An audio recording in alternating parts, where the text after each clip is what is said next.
Then, have you noticed Blair now wants to bring in fluoride in the water, and of course all around the world they're doing that. In America, fluoride in the water, good for teeth. Crap! In Toronto, there's a guy called Lineback who was one of the greatest supporters of fluoride in the water. He's the head of dentistry at Toronto University. He's come out now and said, for God's sake, don't have it, don't have it. And as he was saying, they've had it in the water for years, decades in Toronto. They don't have it in the water in Vancouver. There are fewer cavities by a mile per head of population in Vancouver than there are in Toronto. Hey, it's good for teeth. Hey, wait, let's see what it's really about. Do you know when fluoride was first put in drinking water? In the Nazi concentration camp. Stands back in amazement, can't believe it. This is Charles Perkins, a chemist, who wrote to the Lee Foundation for Nutritional Research, Milwaukee, Wisconsin, in 1954, and this is what he wrote. In the 1930s, Hitler and the German Nazis envisaged a world to be dominated and controlled by a Nazi philosophy of pan-German-ism. The German chemists worked out a very ingenious and far-reaching plan of mass control, which was submitted to and adopted by the German General Staff. This plan was to control the population in any given area through mass medication of drinking water supplies.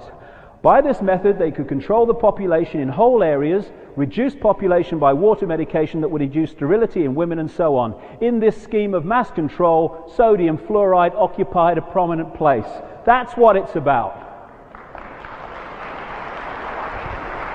And then, this is a little cameo of how those that are orchestrating the secret agenda are also involved in bringing it into the movie.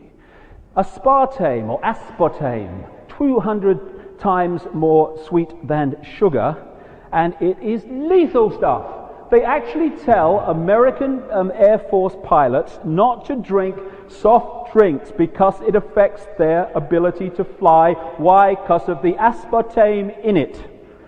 It's now more and more in foods of all kinds.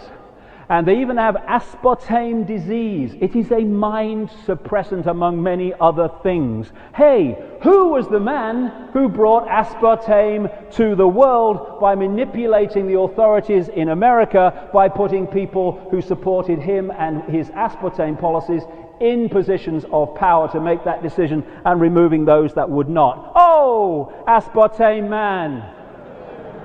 Donald Rumsfeld, who was put into Searle Pharmaceuticals in America using his contacts in the Reagan-Bush administration to get aspartame permission to be used in food against all the independent data. Then who did he sell out to for $12 million of his own money? Monsanto, who now run the show.